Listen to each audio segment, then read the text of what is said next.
So let me, and then I am going to share my screen, and I am going to be using a new setup for this session. And this is very exciting because this session will also give you a preview of what the new CDU online library will look like and how you will interact with it starting in July. So so for the new academic year. And this lesson, instead of having slides, will go up on the existing website when we're finished, and you will be able to look at all of these things and these resources that are linked in here. So you will have that. So thank you. Just a few things as we begin. I'm going to scroll down here. Be sure you may want to mute yourself and unless you've got something you want to talk about. You want to, if you're having bandwidth trouble, go ahead and turn off your camera, and that will help. And then if you have it open any other browser windows and tabs, you can close them as well. And then we've got time. We'll take a couple minutes. If you have problems going back and forth between screens on your computer, one thing that some people have started doing is they will log into this also on their tablet or their phone, and then follow on their computer. So if you, at any time you struggle to keep up and do any of these things, because we are going to have some links and some interactive things going on, this will allow you to log in as both a on two devices. So you can go back and log in with the link. I'm going to open up the other thing you want to do is open up your chat window. So we have that going on as well, and we can see it. I'm going to put that over here on another screen so I can keep up with it. And then the other thing that we can do, let me see, I guess that is all the tips I have for right now. And so what I'm going to do right now in the chat before we start, I am going to share the link to this library page. And then you can, on another screen or on another device, you can open this up and look at it and follow along there as well. We are going to cover the following topics that are on the screen, but some of the things that were our objectives for this evening is for you to learn how to distinguish the difference between primary, secondary, and tertiary sources, and as well as the difference between scholarly sources and popular sources, because I hear from professors there's a lot of struggle with what to look for, what to use in your paper and your citations and what not to use. We're going to hopefully improve our understanding of where and why to use different types of resources, as well as some helpful hints with paper or proper citation and paper formatting. Hopefully for you, we answer any questions you might have on where to find scholarly resources in the library, when you should use things from Google, and how Wikipedia is useful, but it's not a primary source, and then where you can find citation help. So any questions so far? You can put them in the chat or ask them out loud, and then we'll get rolling. Okay, so the first thing I'm going to do is I always like to have a little icebreaker. And over here, I am going to put in the chat. We're going to try this again with everyone. I'm going to put in the chat over here this link to Mentimeter. And if you click on that in chat and put in some terms, it will start to build a word cloud from everyone. So we're going to give everyone a couple of minutes to go to that link. And when you click on it, you can open it up and enter enter your thoughts when doing paper research. And we'll give everyone a few minutes and then it should come up on our screen. I'm going to refresh my screen and see if we have any so far. Come over here. My screen says I have to create an account for that Mentimeter. Oh, you shouldn't have to create an account. You should not have to log in. So you can just go to, it may, hold on, let me try another link. I may have done the wrong link. Okay. Is it a paper with a question? Here, I think I gave you the wrong link. So hold on just a second. Try this link.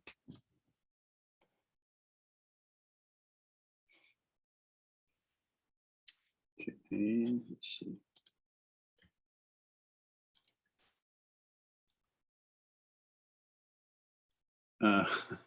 Okay, that works. That one, yep. I'm sorry, I have the wrong link. I copied it from my browser instead of from the program. The other thing would be to go to the menti.com and put in that access code.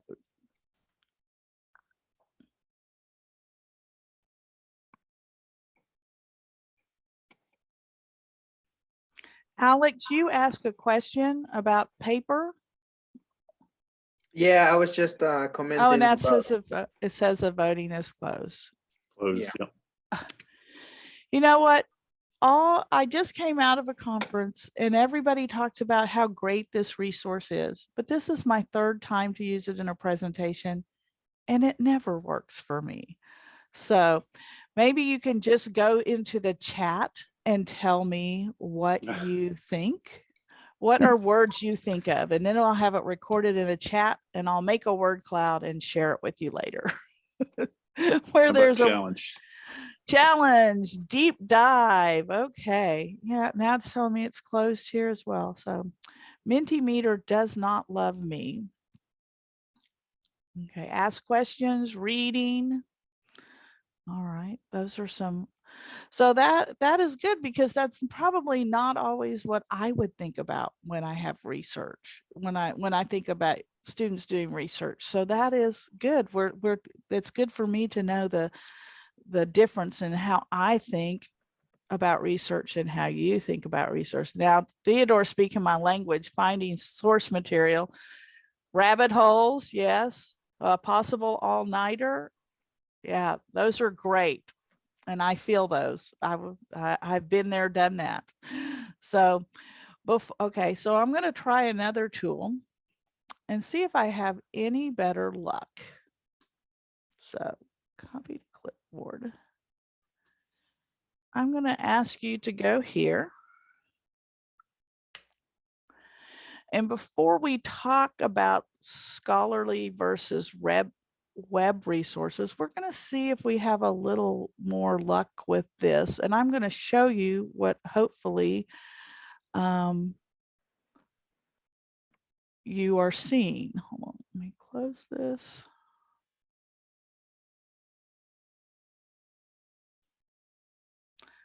So hopefully, if you go to that source, you see this little background with two questions: website instructors like and websites instructors dislike. And all you have to do is go here and add a comment like Wikipedia. Okay, yeah, and you can be anonymous or yourself, and then websites instructors like. Hopefully I didn't take your answer. And you can fill those in and we can see what we've run up against. Atla, Summa Theologia, yes. Okay, and if you think of any other things, you can add them in here as we go along. Newspapers. Newspapers have a purpose, but generally they're more of a popular source. Generic sites, yes. I'm going to stop sharing and go back to my presentation.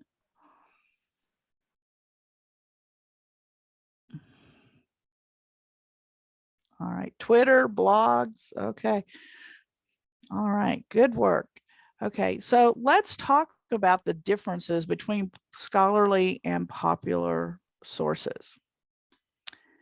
And I'm going to share a little short video clip. And let me go over here and make sure my video settings are correct for that, so I don't blow your ears out or I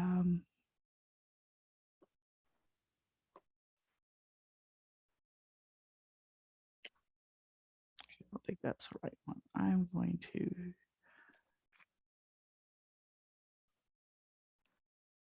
there it is. Advanced sharing options. Nope. Okay, let's tell me if you can hear this, then hopefully it's not blowing. Can you hear it? Not yet. Okay, hold on.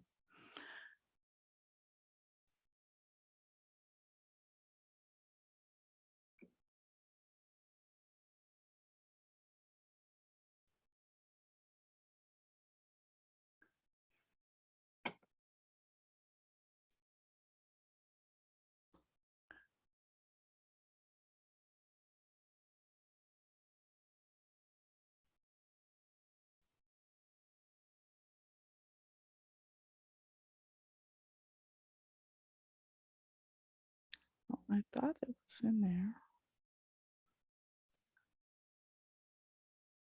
You see the video fine, but you clicked on video. I think you want to click on audio for that settings page. Well, I did both. So, and it may be.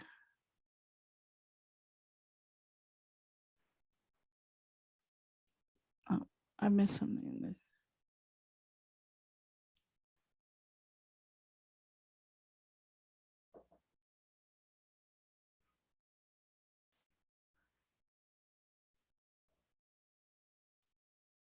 Let's try again.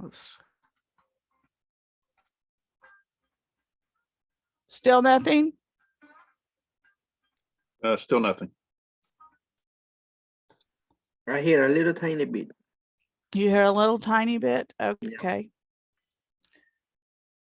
Integrated webcam, choose video filter.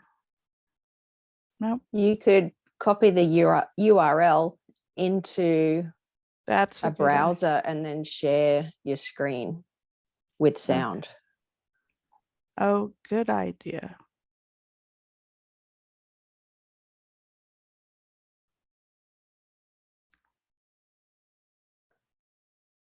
So just probably right click on top of the, oh, there you go.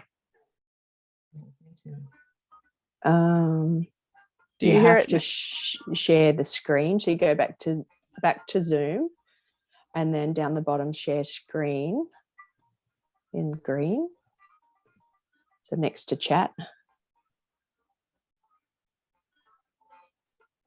But Nothing? you have to click Going on the going up. with audio as well. So when you go back to share screen, Oh, okay. we're just hearing it through your microphone on your headset. Okay. Stop. So go share. back.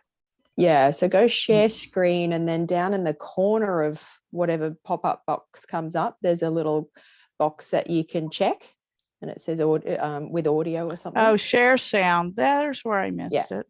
Thank you. That's okay.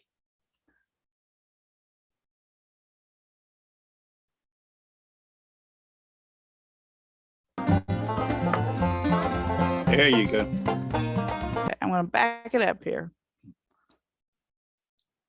So I found this little video to put in your LibGuide for you. But it seems to only have music after all of that.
Okay, so any questions or comments on the video?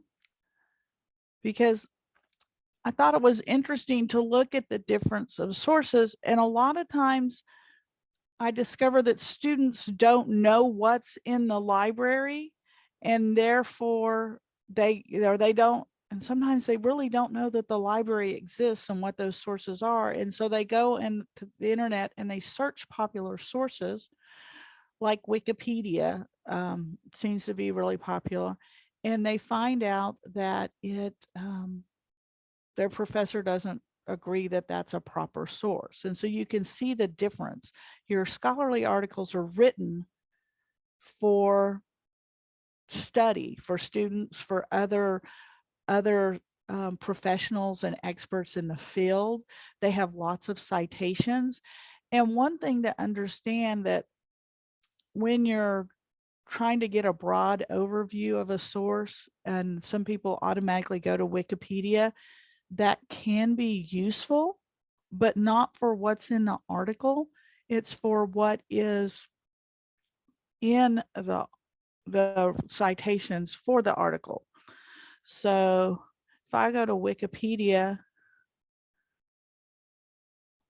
and I search for justification,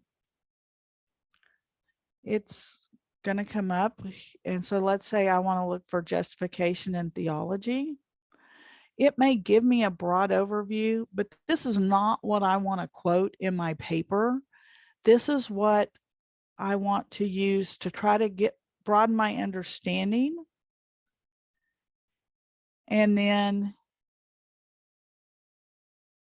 come down here to the bottom and see what their references are. And this can be another reason why your professor doesn't want you to use a Wikipedia article, because it can be whatever resources were used. Are these real theological resources that you can get to, or are they someone who's not, well, I don't want to say not, but let's say, there's a difference between searching the Evangelical Dictionary of Theology and what you're going to get in the Catholic Dictionary of Theology. So you're going to want to compare and know. So when you're thinking, oh, Wikipedia, it's the free online dictionary. Yes, but it is for everyday use. It's not necessarily set there to do your to help teach you Catholic understanding of the faith, which is why most of us are here. Okay, so we have those. I also put in here for you to be able to go back and look at later. There is an anatomy of a scholarly article. So if you're trying to compare anything, you can click on this. And what you can see the different parts of the article, and if you click on them, then you're going to get some more help with understanding the importance of those things that are included. The article text, the abstract.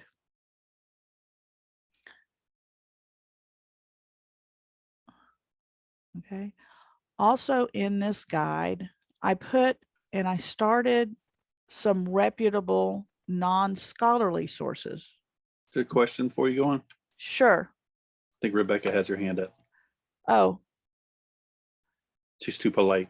I'm sorry. Thank you for noticing that. Rebecca, you have a question.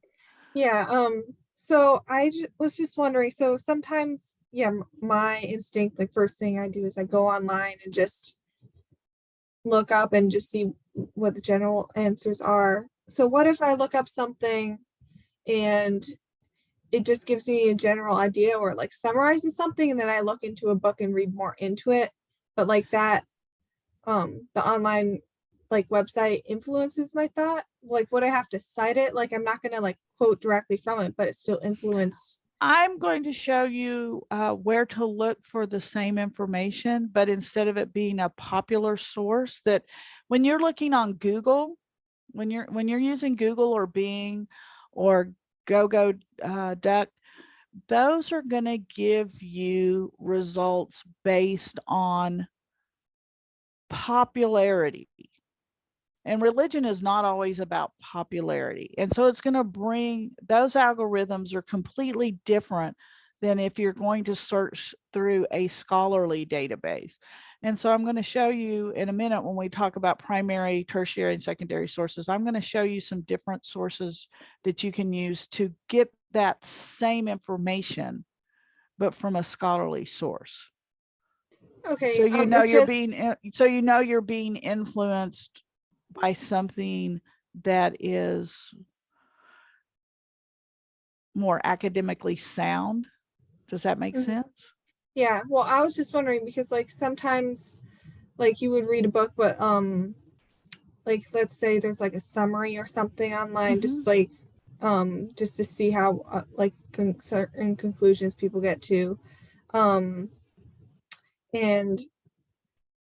yeah, I guess you answered my question. It's just like sometimes it's hard to like get like when you're reading scholarly sources to like come to like a clear conclusion. Like I guess online they don't really dive into a lot of stuff, but like just certain summaries or something, like quick answers or something, you can't find them in a lot of you know, good sources because they're usually these long drawn out things. Sometimes you just want like Well, and quick answer. that's why it's important for us to learn how to start and where to start. So, and we're going to go into that in just a few minutes, and you can let me know when it's over if you think that that might be a better way to take a look at it and see how it Thank you. affects your writing. Okay. So when you go to look at non-scholarly sources, you still want to think about who wrote it and look at their background. When you look at publication, when you look at websites or other publications, you want to look at what its intent is. Is it trying to sell you 500 things? that happens a lot. And know the about link. And you want to see if it's objective or not. Okay. So, and you have to learn to be the judge of that. And I put a few in here, and I know there are more out here, but I was pressed for time, and I would also like to get some input from you because I have both instructors and students in this class. But here are a few things, and I haven't added the links to them, but I will. The Pew Research Foundation, the Christian Classics Ethereal Library, and then Google Scholar is a place that you can go to find other articles that have been published in academia, and you can put in keywords and terms, and I will add that link in there later. But right now, what I would like to get from y'all is some recommendations for other sites that you feel are reputable sites. And if you could just put those in the chat to save time.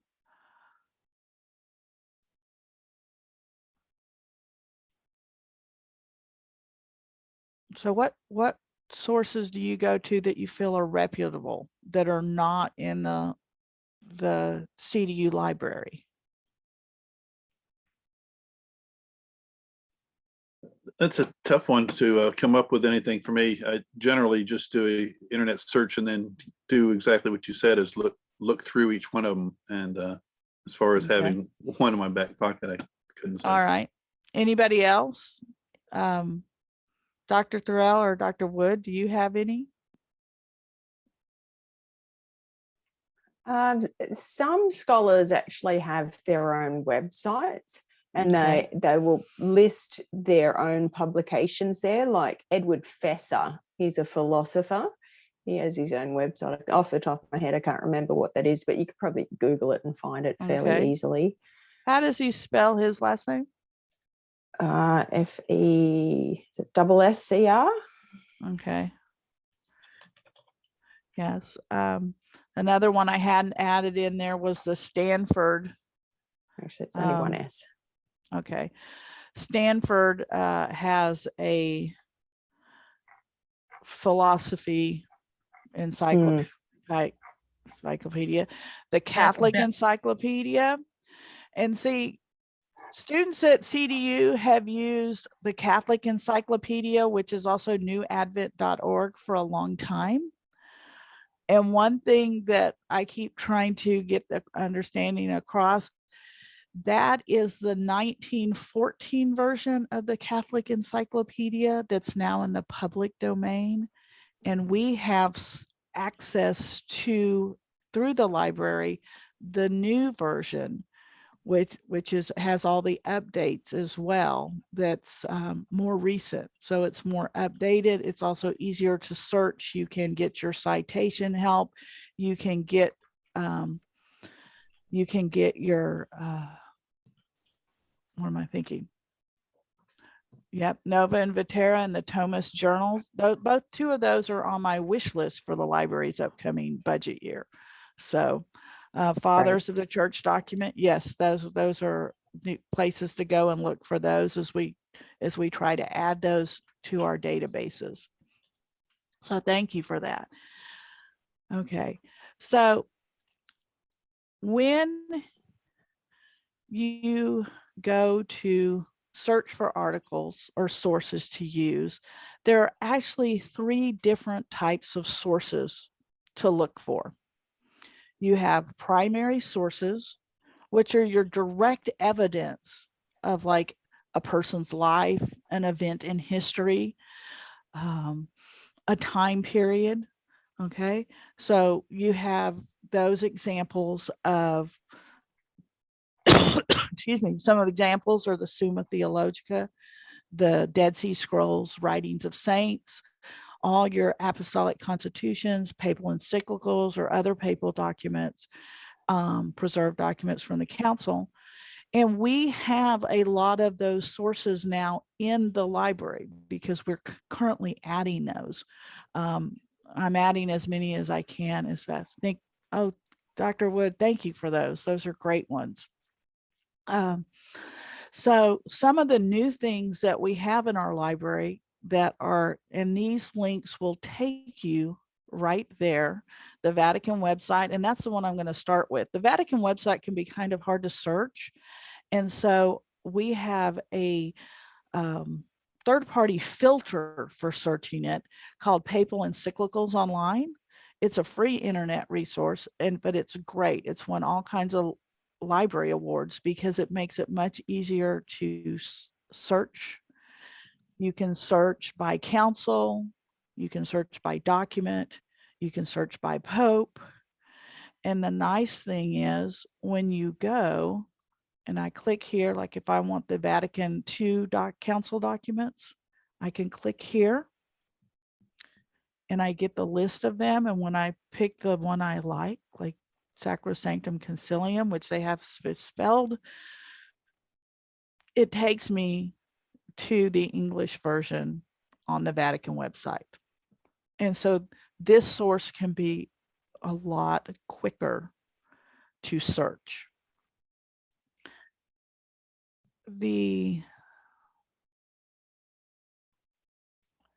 Okay, in the library, another thing that we often don't think about are images are also, and artwork can be thought of as primary sources. So if you ever have to do a reflection, here in the Library of Catholic Thought, there's a whole museum collection of digital images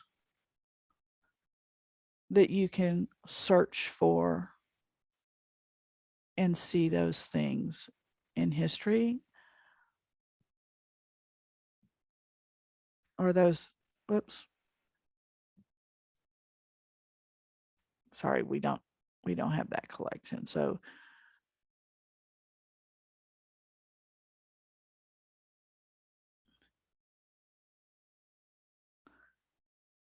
and I don't think we do that as much at CDU, but in other university settings, primary source education for students involves a lot of looking at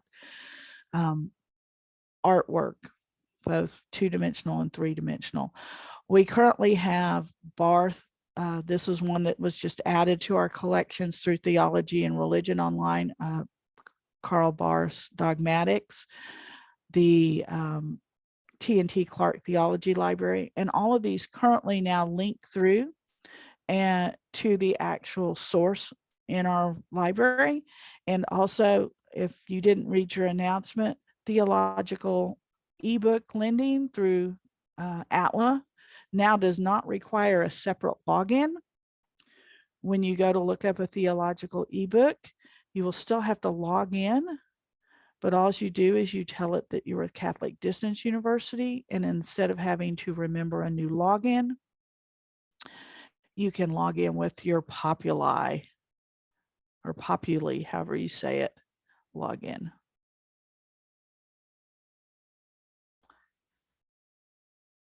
And I think that's going to save everyone a lot of time and distress.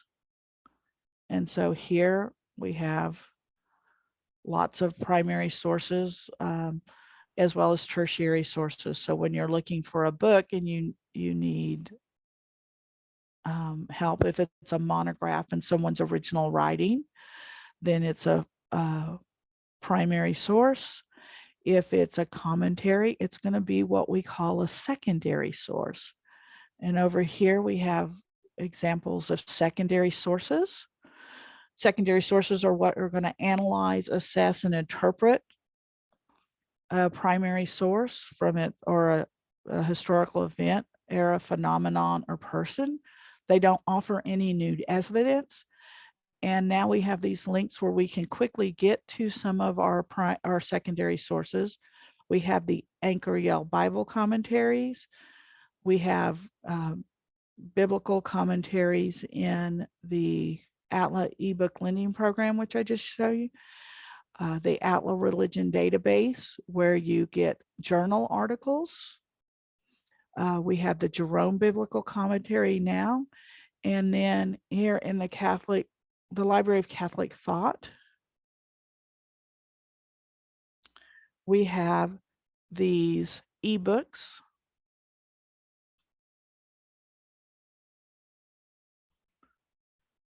There are 43 different ones in here that you can scroll through and search, that a lot of them are on saints. So they're biographies or writings and critiques of other topics. So you can find those in there. And these ebooks are nice because they are downloadable by the page you want to remember, or and they provide you with citations. Dr. Wood, yes, you can, and I will take those at any and all the time.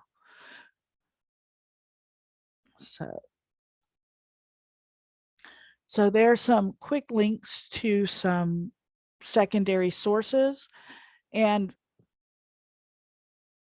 in our time frame, it can be very difficult to show you everything in those. So that's where I always encourage students to make an appointment when you're doing your paper research, and then we can, with your particular topic, we can go through and search those sources. Rebecca, did you have another question, or is your hand just still up from earlier? No, I had another question. I was just wondering, so you're showing on secondary sources a lot of books and everything. So primary sources, they would have to be like directly historical, like historically relevant to what you're reading, like from a saint or something? A primary source is the direct, what they call direct evidence. So it is the writings of a saint themselves. So it might be Saint Teresa's Story of a Soul. Okay. Okay, so that's a primary source. Or a translation of the Dead Sea Scrolls, the Summa Theologica, Karl Barth's Church Dogmatics. Those are his original writings. So that's a primary source material. When somebody talks about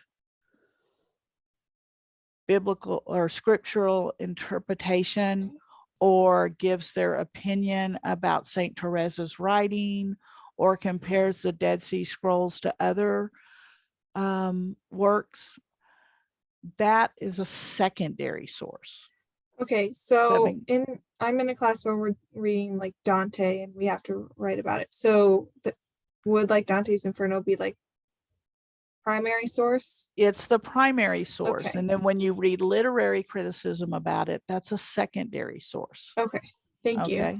All I right. had a situation where I'm looking at Aquinas' Summa Theologica, and there's several places where he refers to and even quotes Saint Augustine. So, for Saint Thomas words, the Summa is a primary source, but if he's referencing Saint Augustine, would that be considered then a secondary source? Yes, his comments about Augustine's work is a secondary source. And that's where, Good. and that's why it can be confusing. Tom, did you have a question? Yeah, I just wanted to ask about, say, reading scholarly a book. Well, no, it's not considered a scholarly work, but the references in the back frequently will point to say something that is worthy of scholarly work. Correct. Is that a way to gain research, learn a little bit about a topic? Because that's one of the biggest challenges, is knowing more about the topic. Right. And that's where that's where our tertiary sources are going to be really helpful. And we're going to talk about those in a minute. Dr. Wood has also asked, there are many articles in the ATLA database that aren't available to us, but we get citations. Can we get copies of the article? The answer is, I tried my best. The ATLA religion database has hundreds of thousands of journals. Some of them come up with PDF full text, and because we subscribe to them, or we subscribe to a collection within it that contains it. Other journal articles are just what they call indexed, and they can go historically back for years. And it's so that we know that article is out there, so we can either try to borrow it. That's what they say, borrow it from another library, meaning they can get a digital copy and send it to us because they have a digital subscription that has archives that have been digitized, or they will actually go scan and make a copy of it from a print source and send it to us. Part of the changes in the CDU library are happening so that other libraries can see what we have and be more inclined to do reciprocal sharing with us. And so it's a matter of me having a relationship with someone who will share it with us right now.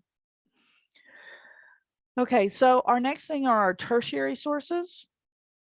And these are your dictionaries, your encyclopedias, almanacs, fat book, and this is where you get your general overview of things. And so they compile other sources. They talk about primary sources and give viewpoints from secondary sources so that they kind of mix it all up. And this is where you might go to your first habit that you currently have now, maybe to go and Google your topic and see what's out there.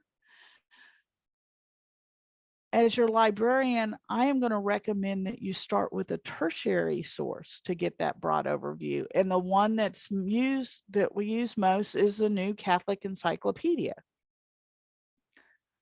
So here, when I open up New Catholic Encyclopedia,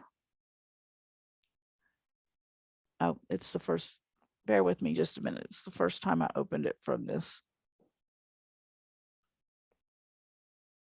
Catholic Distance University.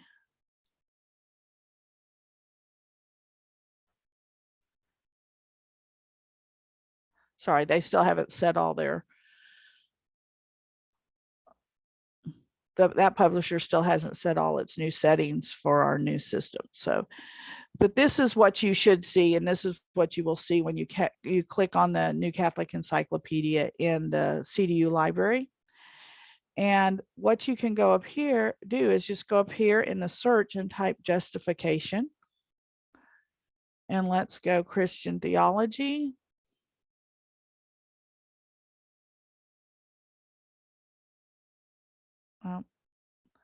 maybe I want to just go to justification. Okay, so if we want to know a broad overview of justification, we can open this up. This is a 17-page entry in the encyclopedia, but we can browse it and see what works if we're just talking about the Old Testament, or you can scroll further in Christ's teaching, and you can get a broad overview here in the Doctrine of Paul, and you can decide if you need to know all of this or part of this. It also is going to give you related subjects you can look at. So you can click on some of these if you want to go further into it. And as always, with every article, every book, everything you look at, you always want to check out their bibliography and see if there's something else you can find and use. This is also nice for you that haven't used it before. Try not to make anybody motion sick there, but you can cite you can get your citation, and the Chicago 17th edition is what you're going to want to copy and paste for your bibliography and your notes. You can send it to yourself, you can download it to your computer, or you can print it to have that to work on later. Okay, we also have other reference works in the Library of Catholic Thought. We have the Anchor Yale Bible Dictionary and the Oxford Dictionary of the Christian Church. So you can get those are smaller articles generally because they're a definition, not a encyclopedia entry. But that, rather than going to Google, I would strongly suggest you start with the Catholic Encyclopedia, unless you're, here it's a little more searchable than if you go to newadvent.org and search it, because this one has been set up for academic use. Okay. I was going to do a source exercise, but I don't, well, we may, if you have this open or you go to the guide later, you could go ahead and take this little poll of what you feel each of these different sources are.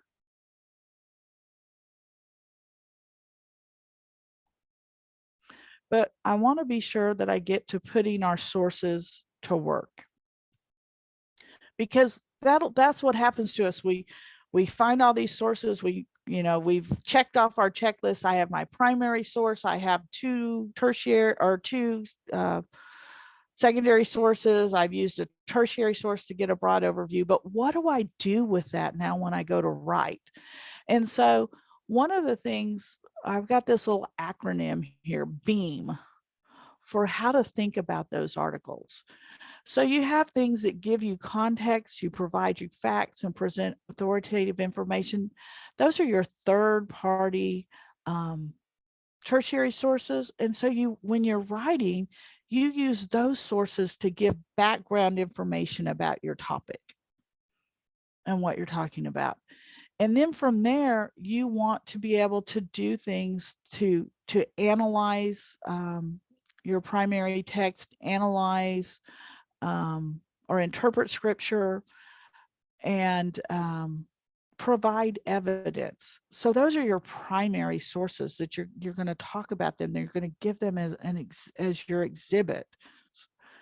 And then you're going to take those secondary sources and use them to show what other people have said about the primary source, or you can use it to refute what other people say, refine what other people say, build upon it, affirm it. So think about your primary source or your secondary sources are the things you use to argue your case, okay, or shore up the viewpoint you want to present in your paper.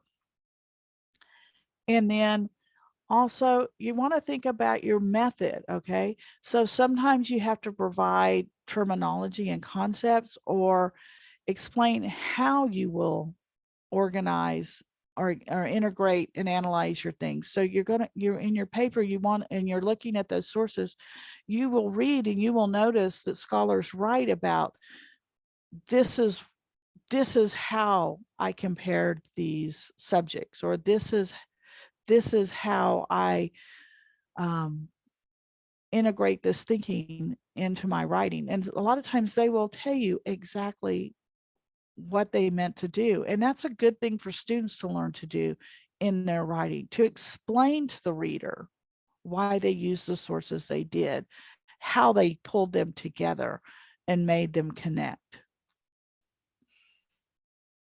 And so and method often it will include information from your tertiary sources when you're doing that terminology and concepts, and then information from your secondary sources when you're explaining how you analyzed and integrated them. Okay. We're running short on time, so I'm just going to show you these next few pages in your guide because they're here for you to use. Okay. We have some things on the importance of citation, some help with integrating sources into your paper that are going to cover how to properly paraphrase, quote, and summarize. So you have this little article or this little paragraph from a scholarly source here, and you can scroll down and see how a quote from that would look, how a paraphrase from that would look, and how a summary of it would look. I've also added some pages for citation help. At CDU, we use Notes Bibliography, which is Turabian. Here we have the Chicago style of manual online now. So you can also always find these things, such as this quick guide for how to, and we do Notes Bibliography. And so you can see examples of how they should look. And over here's a quick index of different things that we often are trying to get our citations, when it says note, it means footnotes, our footnotes and our bibliography entries correct. So here's a quick place for you to go and look. If you're doing a journal article, here's some examples of how it should look. The first time you do it, the second time you do it, you can do it as a short note within that same document. Also, there's some help videos or just a quick link to the sample citations, which we just saw on the other page. Finally, there are some paper formatting tips here. So you can come over here. It's going to take you, this is also from the Chicago Manual of Style. And if you need help on how you should format your paper, here are some exhibits, and these all pull up as PDFs that you can save. So if I wanted to know how my title page should look,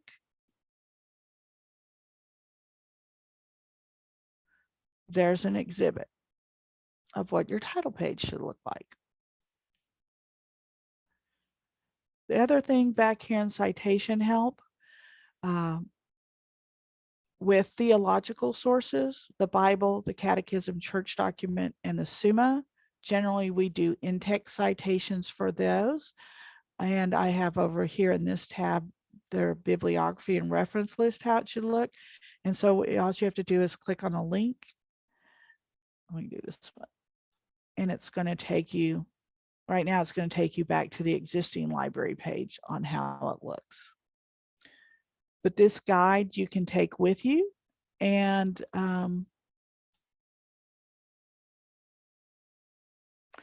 use it. Mary McKay, thank you for that comment. Yes, you can often use Google, and I did not get to show Google Scholar. It's the same. You can do that as well with the Internet Archive.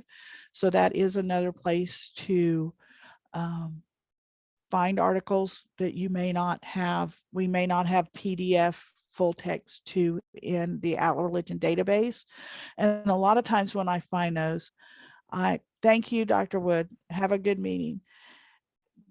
We have to, sometimes when I find those, I try to put them as a PDF link for later. Mary McKay, you raised your hand because I know we're running out of time. So let's move to questions. Well, that was one of the reasons I did. I don't know if anybody's got any questions, but I was going to say, I don't know how many people have used WorldCat to, if you find a book, say you've got a book that you're using and its references, its bibliography lists another book that looks like it might have helpful things. Sometimes going on WorldCat and seeing if you can get it in a local library can be Yes. really And helpful. and very soon we will be on WorldCat. Woohoo. Yes, so that will be exciting. So does anybody else have a question? As always, I have way more information than we have time for.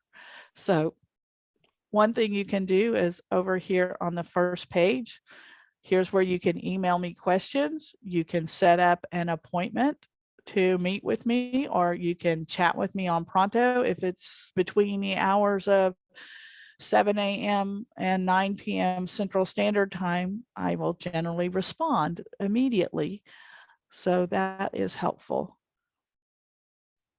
I put you a little note there in the Oh, chat. thank you, Thank you. Theodore. That makes my heart swell. I really do want to say it verbally that I really appreciate it. This is really amazing. Thank you very much. All right. So if you haven't copied that link, that's fine. I will post it in the CDU online library. So this guide will always be available, and truly it's not finished because there's just not enough hours in the day for me right now. So I will be adding things to it. As we close, I want to let you know when I close the Zoom meeting, you will receive in your browser a survey for tonight's session. So please complete that survey. Let me know how we did. Let us know what you'd like to learn more about. If we need to just do another workshop that's only on plagiarism or any other topic that you would like to know about. Also, there is a question there about times in case some of you may find it more convenient to do this during the day. And if so, we can make those arrangements. So I really appreciate Mary McKay putting this together, and for everyone for their kindness and with my technical difficulties. And as we move forward to learn new things, I'm just glad to be here to be with you. Stephanie, we thank you so much. You've just been so willing to basically extend yourself beyond belief for the students, and it's just, we appreciate it and Oh, you're appreciate very welcome. everything you're doing to support students, because it's just been wonderful to have you with us. Well, Yes. thank you. Thank you I've- so much for the presentation. You're welcome. And I'm so thankful to be here. So, and I'm excited about our new library setup because, like I said, instead of this will live on the library instead of just having a Zoom presentation on a video that you may not have time to review again.